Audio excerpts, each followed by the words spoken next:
all the viewers also. I'm very excited to be a part of today's webinar, and I'm looking forward to share all the experiences.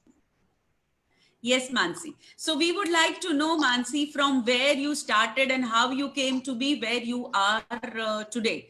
I request all the audience to kindly keep your speakers on mute, mics on mute, I'm sorry. But do please keep on asking questions, whatever come to you. We are keeping track of the chat also. We'll be taking up questions as and when they keep coming.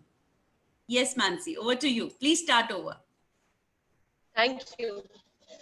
So I'm lucky, first of all, to be born and brought up in a family of artists. But at the same time, there is a lot of responsibility that comes with that. So the journey began, I guess, as soon as my birth happened, because I am a daughter to parents who are artists, and they run Purva School of Bharatanatyam in Baroda. They never forced me to take up classical dance, though they were classical dance teachers. And they just encouraged me to come and witness performances and listen to the lectures of experts from the fields. And as time flew by, I could see a lot of dancers getting trained in his academy. And I think that was very inspiring for me at that young age. So the journey just began very naturally, and there was no such milestone as such in the beginning. But then that is the beauty. I had my choice. I could decide whether I want to be a classical dancer, I want to get trained, or I would choose some other path which is different from what my parents chose for them. So I think my journey began when I started understanding that I'm not under any force or any pressure to choose. And that was when the responsibility within me took place. So Mansi, at what age did you start learning to dance, and at what age did you start performing? How did that journey of performance start? Um, I think when I was about 5, 6 years of age, I was taken by my parents to witness a performance of Kuchipudi exponents Shri Raja Radha Reddy, which was happening at Baroda. I was learning classical dance with my parents already in the regular classes, the regular group classes, not any individual classes or one-on-one classes. So whenever I would get opportunity and I had permission from my father to come to his classes, I would be a part of each and every batch that would come and go. And as a young child, I just wanted to be there with all the other dancers, all the other students, to make myself also feel that yes, I'm able to reach this mark today. So I went to this performance of Shri Rajaratha Reddy, Kuchipudi exponents, very senior artists. At that point of time, they presented Tarangam, which is a dance, which is a piece from the repertoire of Kuchipudi, where there is dancing on the plate, brass plate done. So that for me as a child was something which was very challenging and very unique, and I was just wonderstruck, as in how can somebody stand up on the edge of the plate, which is very sharp, maintain balance and dance, that too with rhythm and hand movements. So I came back home very curious, and I wanted to start doing that. So I looked up to my parents. I tried to hide that I was very inspired. So I stole the plate in which we would make dough from the wheat. And I took that up to the terrace, and I started trying to balance. I fell a lot of times, and then after about some 10, 15 days, I could understand how to put myself up on that brass plate and try to balance. And then I had this informal surprise showcase of dance of 2 minutes on the plate, that was just being able to balance on the plate in front of my parents. And they realized that okay, she has decided, she has already chosen that she is probably going to learn classical dance. So I think that is something that I would say. So I think 6 years, 7 years of age, yes. Wonderful. So at that young an age, of course, there was, I'm sure at that age, you may not have the clarity, but yes, there was a show of passion over there. So Mansi, take us through how your schooling and how your training happened in dance as well as your regular schools. Yes. So I studied in Convent of Jesus and Mary at Vadodara, and the school, the kind of atmosphere over there and the teachers were very encouraging, which is something that I think was the best part of the journey of learning at a school. I was given opportunities to even present shorter pieces of classical dance at a Christian school. So at that point of time, it was something which made me the highlight of my class, and it was something which was very encouraging for me. And the more I would get these opportunities, I would feel like I should work hard, I should practice more hard. And then I had parents back at home who would be just the teachers when it comes to the training. They would not let me take the privilege without reasons that okay, just because you are our daughter, you should just walking in and walk out anytime for the classes. So I think that kind of discipline really helped. And the discipline of studying in a convent, I think both the things went on together. So as I continued my practice of learning classical dance, I also continued getting quite good results during my academic studies, and the school was always encouraging me to pursue whatever dreams I had and performances and everything. And I think I started performing quite young, but that was also after proving myself to be able to do it. So I got an opportunity to perform, and then I think it was by the age of 8 or 9 that I started performing shorter pieces, smaller pieces, solos, and then I got opportunity a little later to be a part of dance drama or Wonderful. productions. So Mansi, how many performances have you given? Do you have a count of them, or where all have you? Walk us through your journey as a performer and a few experience we would like to hear from you. Yes. Uh, as I was growing in this beautiful world of classical dance and going to convent school and coming back, there was one thing which I discovered at a very young age was that I loved traveling, and I loved connecting to people, and I loved expressing about my own culture and getting to learn about the other person's culture. So whether it is within India or even outside India. So it was very fortunate that I could get opportunities to perform right from the young age.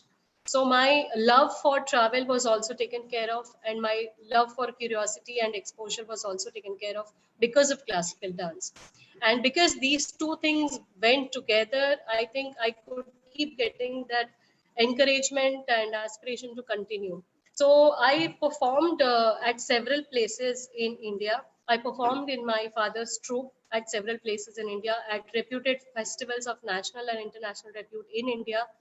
And by the time I was in about class 9, I think I had crossed over 300 or 400 performances already, Wow. if I'm wrong. And the count till now could be close to 1,000 or even 1,500. I'm not exactly sure, but it's not less than that. I performed at Orissa in my father's troupe. That was the first time I got opportunity in my father's production as one of the members, and that also happened by luck and by putting in some efforts. So when I went to Orissa, I was just taken. I was mesmerized by the beauty of the sculptures over there, and then the Odissi dance form.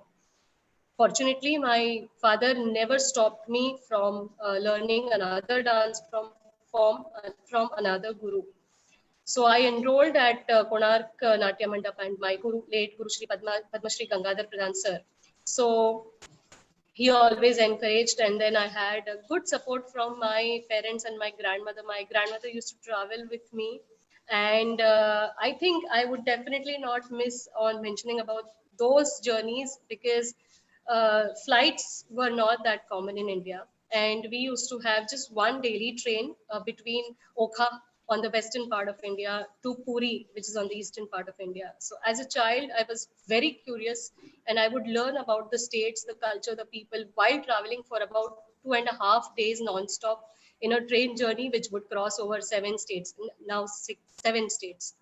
So it was something which was beautiful. So even before I would actually go and start learning classical dance, Odissi, another dance form, there were a lot of things that were a part of my process, my journey between Gujarat and Orissa. So I think that kept me pepped up, and that kept everything encouraged. My grandmother used to travel with me.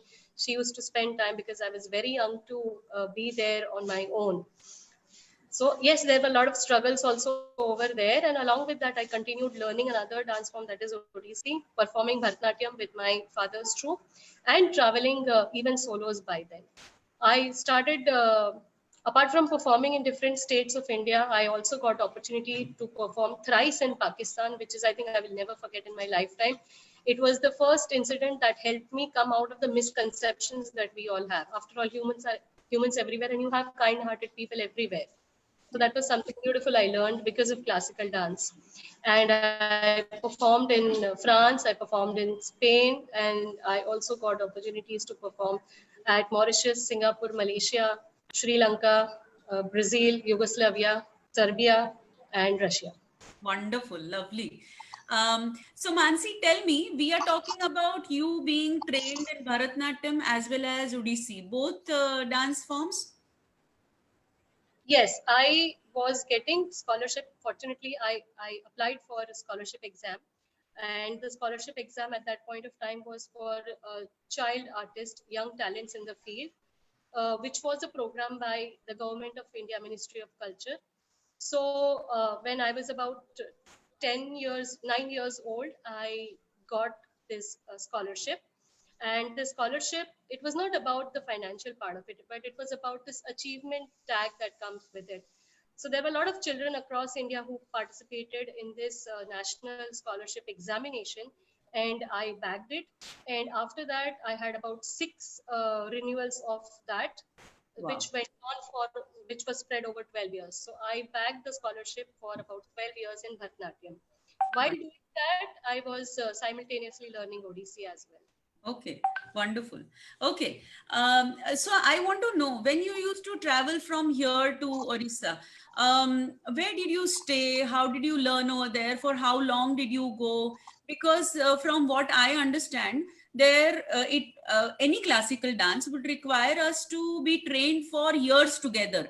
So, did you shift to Odisha or were you living here? How did you? Because you mentioned some kind of travel. So, how did you go about it? Uh, the students nowadays are very fortunate that they have a lot of what lot of support, and nowadays students have a lot of facilities. It was not something like that back then, but I'm also happy because that brought in a lot of value towards the art form that I was learning because of the struggles I used to have. So with that came a lot of responsibility as well. I used to travel at least twice in a year, and each time I would travel to Orissa, I was learning for about 3 months continuous.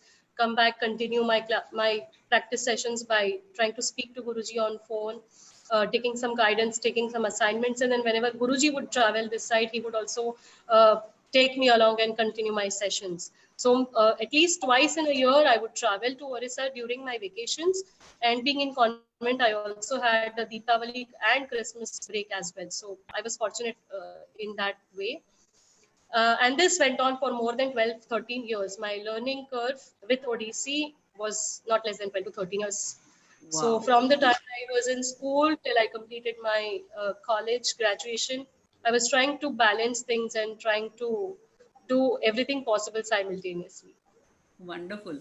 So, where did you stay in Orissa? How did you manage over there? Was there some boarding school or was it a Gurukul where you went? Because we've heard there are Gurukuls in places where they teach you traditional Bharatanatyam or Odissi or classical dances. So, how did you live?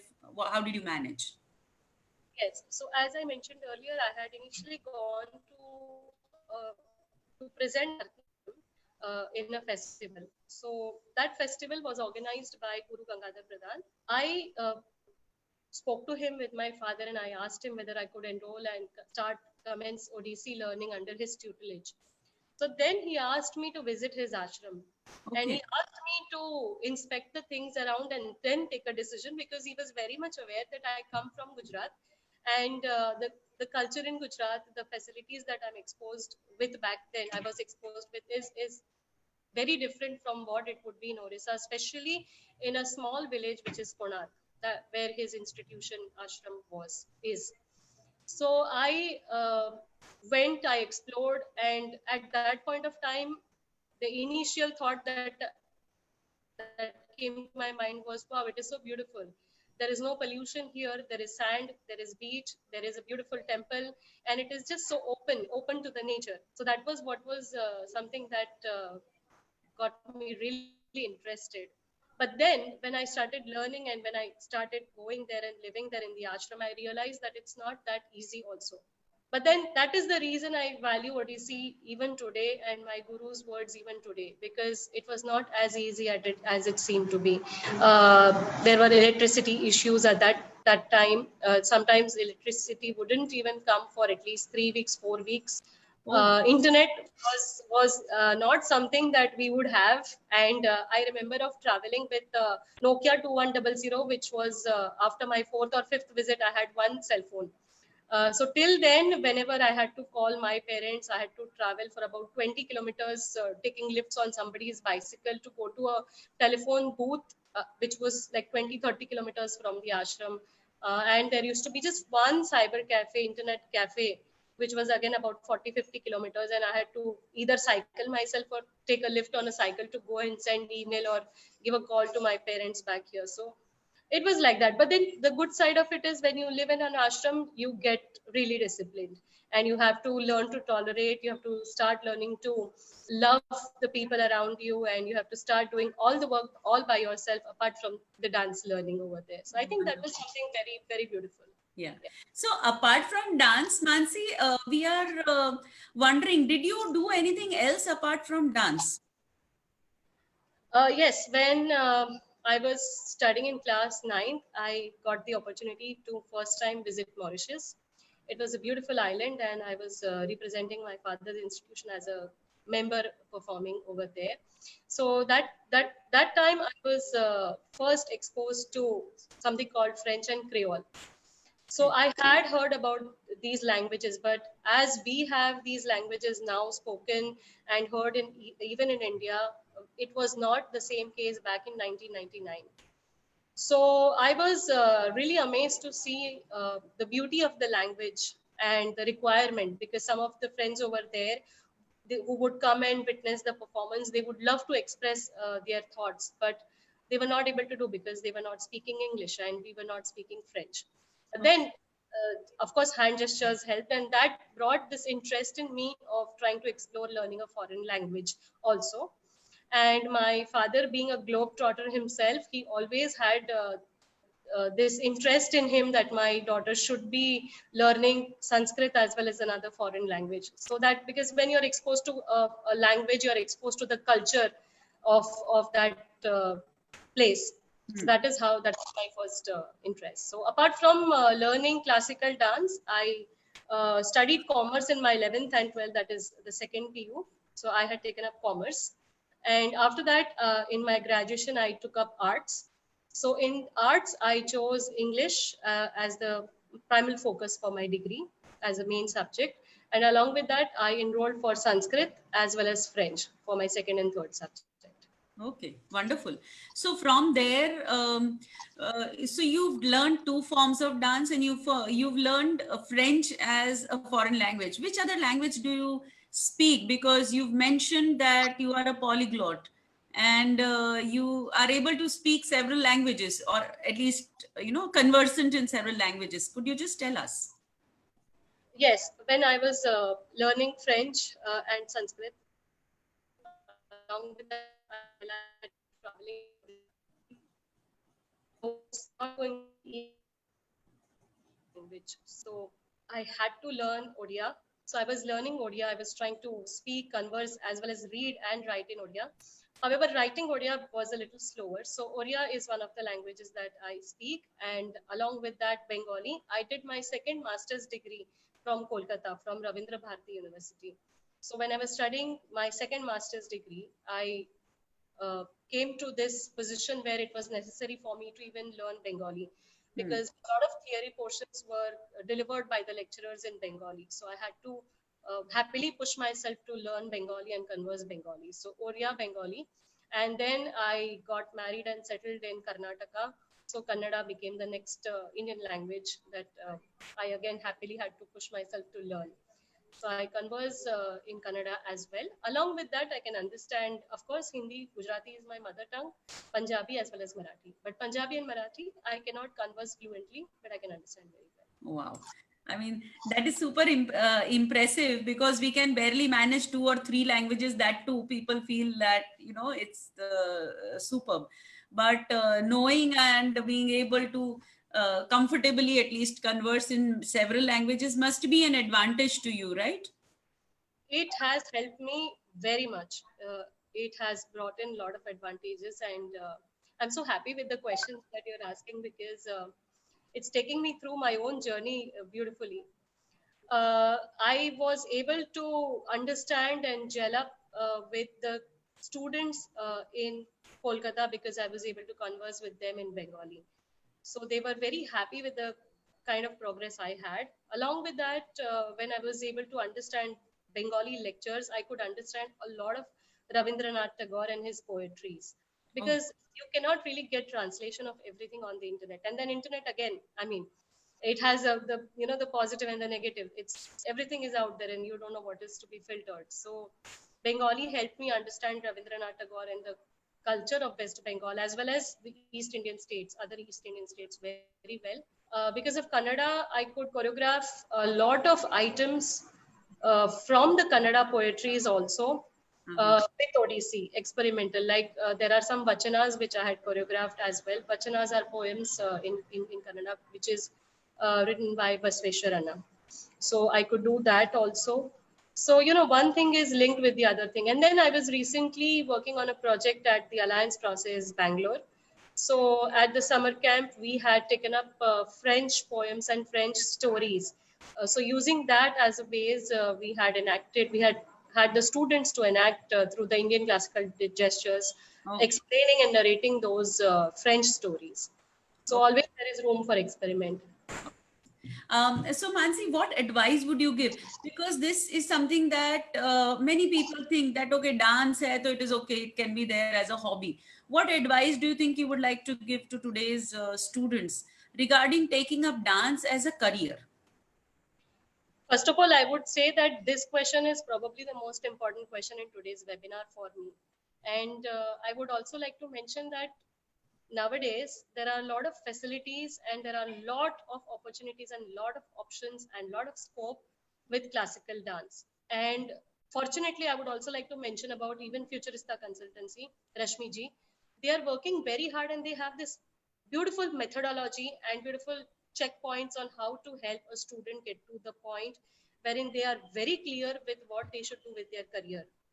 What is happening is nowadays the parents and the students, they are in front of a lot of information, say on the internet, but then that is again something which is very scary because they might not really be able to understand what is right for them or what is wrong for them, or there is no filter and it is so much information that you really can't come to a proper conclusion. But then when you have somebody who is able to guide you, who is able to help you, take you through what is somebody's really real aspiration or interest, and would also at the same time give the proper facts, figures and suggestions, I think that is where everybody should look out for. And I feel that classical dance as a career is brilliant today. And I would like to start this answer by saying one thing, that this is an ancient art form. It's almost 5,000 years old. It is ancient, but it is not obsolete. It's still not obsolete, and it doesn't seem to be obsolete even for decades to come. So I think that itself is proving that it is something which is not stagnant. It is evolving, and it is evolving at a faster pace now, especially with the help of technology. And then we don't have borders anymore. We are all connected through internet and technology. So we should all take advantage of this. There are a lot of career options with classical dance. One can be trained as a performer, performing artist. One can become an art critic and writer with the base of classical dance. One can be a classical dance choreographer, classical dance teacher, classical dance lecturer. And along with that, there are new careers coming up. Those who are classical dancers also love to go into stagecraft, light designing, light setup, as well as photography for dance, cinematography for dance, and such things. Also, there are a lot of opportunities for Indian classical dancers, not just in India, but even abroad. Then there are a lot of scope for interdisciplinary research and interdisciplinary tie-ups and interdisciplinary co-work that can happen in India and abroad. There are a lot of opportunities with it as an entertainment and with it as an academic subject. which is something, a combination which is not probably available with a lot of other streams. So I think there are a lot of scopes. And one good part about classical dance is it can help you to see your own personality, and then it can help you see where you want to be.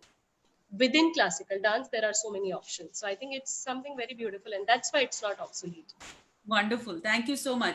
This is the reason why at Futurista we want people to explore what is their passion. I've been telling to all the speakers who come here, because they've all actually taken up their passions as their career, and I see all of them bright faced and all the time smiling and feeling that passion, because they're actually doing something that they love. And that's what we at Futurista try and help people to understand, that yes, choose a career which is your passion, and there are different ways of exploring, because in today's world the career scenario is completely different than what it was 10 years back. So kudos to you, Mansi. So I would like to know more. When you talk about being a lecturer, so I understand you also teach in colleges?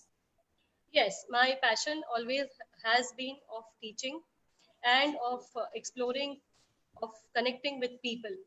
So then, whether it is classical dance or addressing a class of students who have taken English as one of their subjects or French as one of their subjects, I feel equally same. If I'm addressing a class of students, say of English, my interest of classical dance helps me out there. I try to create orientation programs for them, or I'm able to create certain activities for them through classical dance, even when they attend an English class, and vice versa. So that is very helpful. Yes, I was working as a lecturer in Sheshadripuram Educational Trust in Bangalore as a lecturer for English. I was also taking care of business communication, and I was heading the placement cell. Fortunately, I was also a part of the cultural committee. So it was a beautiful journey there as Who well. better than you to be a part of the cultural committee? Okay, so another thing that I read when I was reading about you was that you have written certain books, right? So can you throw light on that? What inspired you? What are the books? Your journey through writing, because it must not be that easy. Yes, first of all, I would like to say that there are 3 projects in pipeline, and since last 5.5 years, I have not been able to still complete that. But there is a slow but steady progress in that. Apart from that, I have completed a book called Odyssey: The Way of A Way of Life. That is about Odissi dance, origin, history, and development, precise. And followed by that, a book on learning French. That is J'aime français, which means I love French. That is the name of the book. So these 2 books are already out there. But then there are 3 more projects which are ongoing, and then it is slow but steady in progress. So one book is about Gotipua. So Gotipua is another form of dance which is very less known, but it is from the state of Orissa. Gotipua is a precursor to Odissi. So about the life, the history, the development, and the journey of Gotipua dance and its importance to Odissi, I'm trying to highlight on that, but the project is still in the pipeline. Along with that, my father and my guru's book, which is in Gujarati Nritya Shastra, I have happily taken, very proudly rather, taken up this project to translate the book. So it is also going on parallel. And apart from that, there is a third book which I'm working on that is about taking certain poems and certain sahitya from the Kannada works and trying to use certain of those with classical dance. Wow, very interesting. So, Mansi, I have a question here. Um, uh, so, I have a question. They're asking me, ma'am, can you ask how to change parents' mentality in this situation if they are not allowing to go for career of our own choice? Uh, may I understand what is the age of this person asking the question? Because So, 22, I think, must be, it's a student. Vivek is a student. okay. So see, we don't have to really go and change somebody's mentality, because then I think that will be wrong. You shouldn't go and change your parents' mentality. But what you could try is you could just go and you could take them with you to explore these possibilities. You could go to a consultancy like Futurista Consultancy, because the person sitting out there like Rashmi ji would be able to guide you step by step, and not by just putting information right in front of you unfiltered. And along with that, somebody like this Rashmi ji, would be able to help you understand the positives and the negatives, would be able to tell the parents also from her point of view what is correct, what is not correct, would be able to help you understand what are your own personal traits, your abilities, your thoughts about maybe classical dance or such other things. So I think the first step would be stop trying to change the mentality of the parents. The second step should be you should be clear about not being fickle minded, and you should be very clear that whether you choose a career in A or B or C, you have to be consistent. And then if you can understand that passion and profession should be one, I mean to say, two eyes make one sight. That's always there. So once you are clear with these things, then approach, go to a consultancy. They'll come up with the best possible roadmap for you, and you will not regret that. Wonderful. So just to add my two bits, what you said is true. Two eyes make up one sight. At Futurista, we make it a practice to actually get the parents also on board with what the child is thinking. And of course, many times as parents, because I myself am a parent, I can say that we feel very stressed out regarding what the child is going to do. And most of the times, most of us do not even know what all choices are there. That's why when we start counseling for any student, we always wish that the parents come in for the first interaction, and then we walk them through the various choices, we do certain assessments, we talk to them, and there is a lot of back and forth that goes on, so that the child is able to understand what is the right thing. The parent also themselves understand what is the right thing and how to go about it. So I have a question from Mr. Kazi here. He's asking, it means, I think, dance. Can dance help in relieving stress? Very much, yes. And I'm very glad that Mr. Kazi has asked this question. And it's very relevant in the current situation where we are all facing the lockdown. I think artists are the most blessed people currently. And fortunately, what happens is when we are doing classical dance, we are able to use the body as a source of relieving the stress. We have a lot of blood circulation that takes place when we are doing when we are practicing classical dance. And at the same time, when we are focused in classical dance movements and out of the reality which is around us, we are able to feel relieved and relaxed. So when we are feeling ourselves one with the things that we are doing, I think it helps us to relax both mentally and physically. And of course, classical dance is very therapeutic because it has music, it has the coordination of balance of right and the left side, and it helps you with a lot of stamping and sweating out. So I think when these things happen physically and mentally, you will be surely relieved and relaxed. And that also brings to, for me to share that there are a lot of beautiful new professions coming up. And these professions are not professions that are out there, but that are created by enthusiastic people who are doing classical dance. There is a person from Delhi. She is also a classical dancer and she's also a fitness trainer. So she has point, I can say, a profession which suits her, balancing classical dance as well as being a fitness trainer. And she tries to help dancers and athletes on injury prevention. Wow. Then there is another classical dancer who is trying to help cancer patients through classical dance movements. So I Wow. think when we have this sensory movements and when we have the hand and eye coordination, our focus comes into us, within us. And then when that happens, I think it's very relaxing. Wonderful. So I have another question from Sheher. He's asking me, when you want to dance, can only girls go in for dance, or are there a lot of male dancers too? My father is a classical dance exponent. My husband is a classical dancer, and my father-in-law is also a classical dance exponent. So I think that first of all, I would like to start by giving this example that classical dance is not meant by just it's not meant for just females, but it is also there for classical dancers who are males. And also, I would like to bring to notice that most of the gurus of classical dancers are all male gurus, most of them. When we look at the Adi Guru Parampara, I'm talking about that. Yeah. So there is equal opportunity for male dancers also. And in classical dance, we have a proper balance of Lasya and Tandav movements. So Lasya represented by Ma Parvati and Tandava represented by Lord Shiva. So even if we trace right from the mythological stories and all of the philosophies, there is a proper balance of Shiva and Shakti. So then when there is a proper balance of Shiva and Shakti, we can do that. And if women can even fly aeroplanes, then why can't male dance? So true. So rightly said. Wonderful. So that's a beautiful message that you have given out, that I think we need not stereotype any career.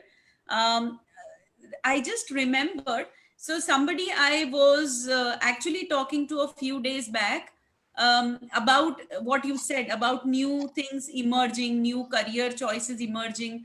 And I was talking to this child who was very much interested in sports, and he was very much interested in hospitality industry also, and he did not know what to do. So this was a few years back when I said, okay, fine, do hospitality, but then go in for a sports industry where you are able to combine both these passions, because he didn't want to study. So I would just like to take this opportunity to let people know that when we are talking about a career, it can be one passion, which is the field. Another can be the qualification, and the merge of two is very easily possible. This is something that is people are still not aware of it, and this is something that we stress, because ultimately you work in some area in which you love to do work, and you're also doing something which brings you the financials also. Mansi, what would be, and this is from my end, I think this would be a very crucial information that I would like to know. How are the financial benefits, or how are the earnings when you talk about a career in classical dance? Okay. Um, let's face the reality. There is a good opportunity to earn very well even in classical dance, but you have to be very consistent, and you have to prove your point by being consistent and by just doing your work without much expectation. Now if you want to go for a regular job, a lot of my students are classical dance faculties in reputed international schools even in Bangalore. A lot of my students from abroad, they have started their own academies, and they are training over hundreds of students even in countries such as Russia and Brazil. They're having beautiful academies, and also they perform. uh, some people take this as a choice of entertainment. So when they go into the entertainment segment, then of course there is a lot of money, but then you have to be a little commercial in your way of approach. However, something which I personally believe in is, if you are focused on classical dance teaching and training, then you can train students in your own academies for programs such as certificate, diploma, state level examinations. And now we have beautiful courses right from graduation, post graduation, PhD, post PhD.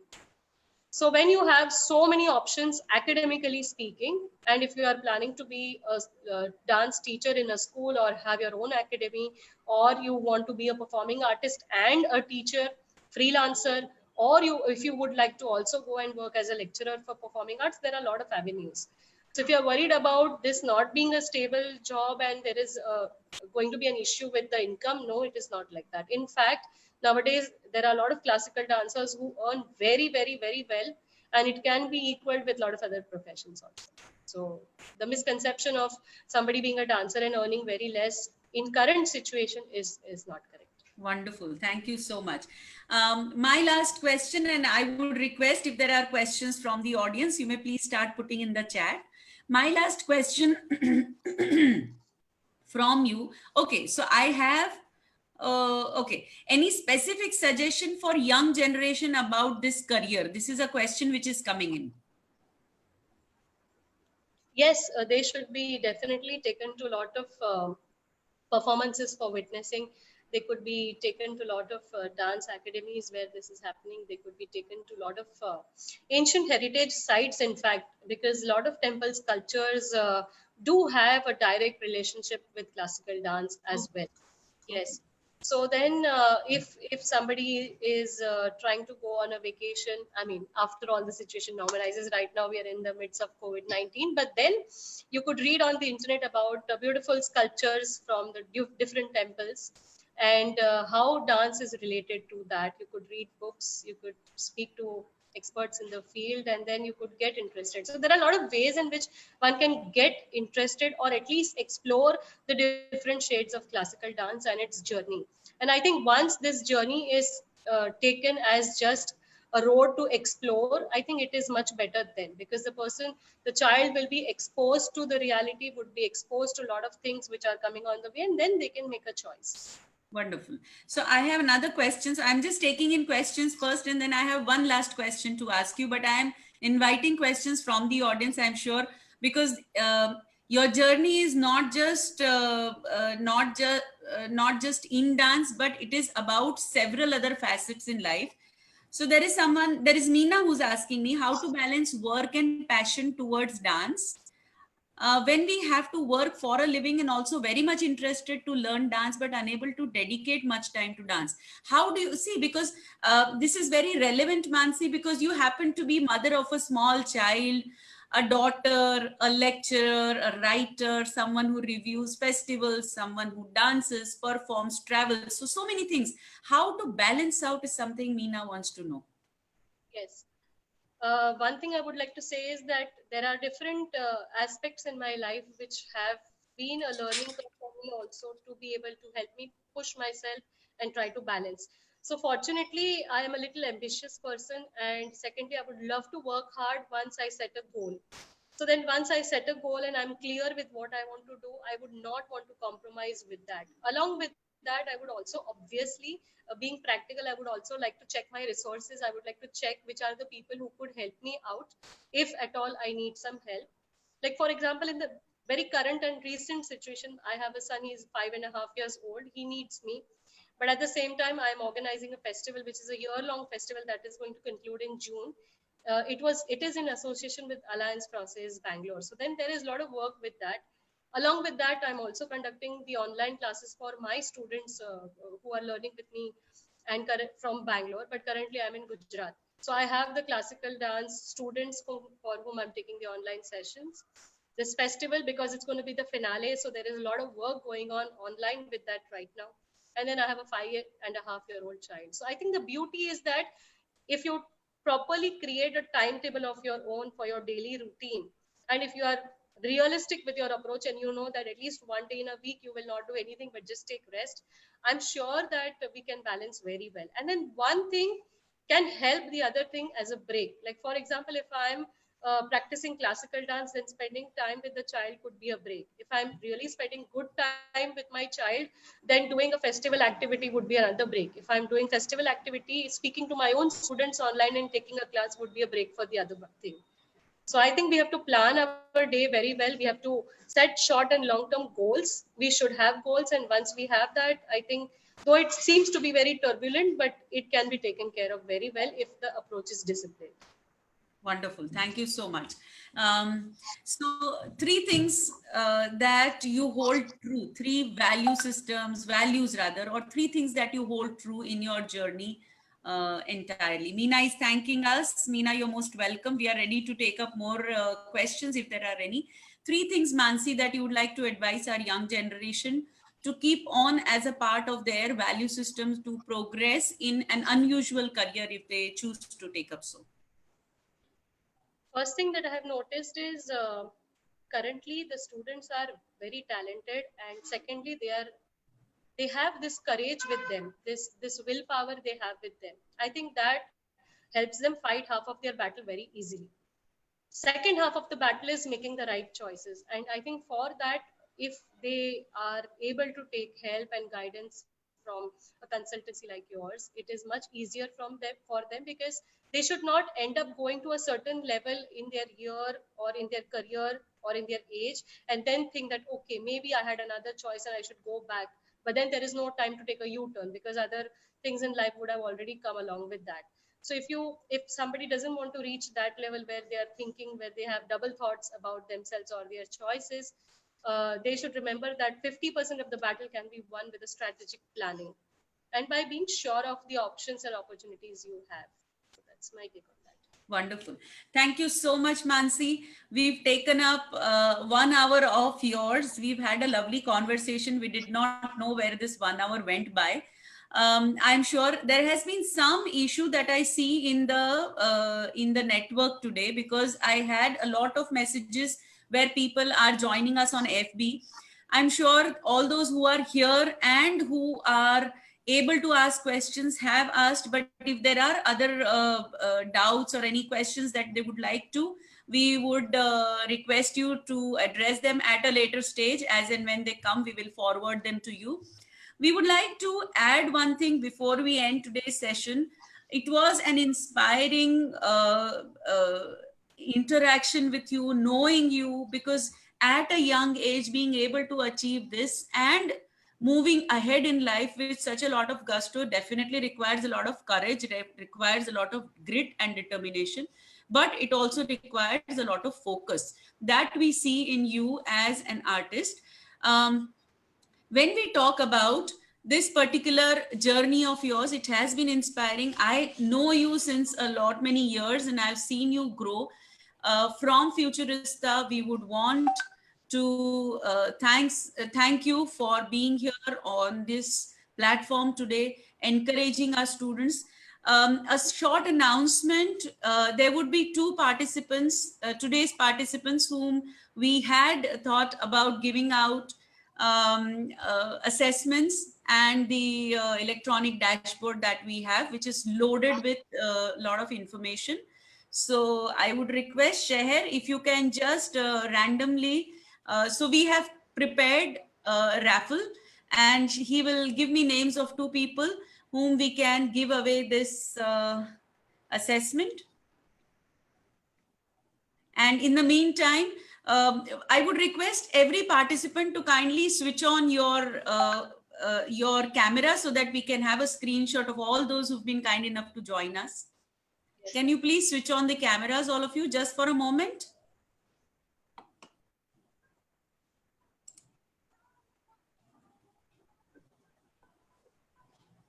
I'm just waiting for everybody to switch on the camera.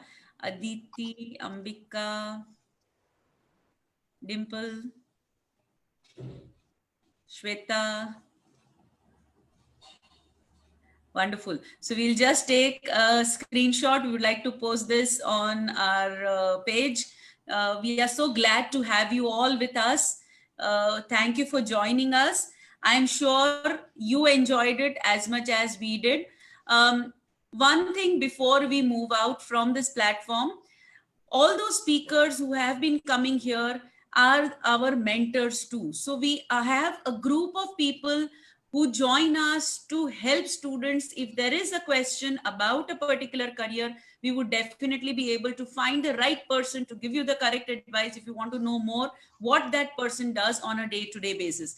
Thank you so much, all of you. Thanks a lot. Thank you, Mansi. Have a nice life. All the best. Thanks a lot. Good night. Thank you very much.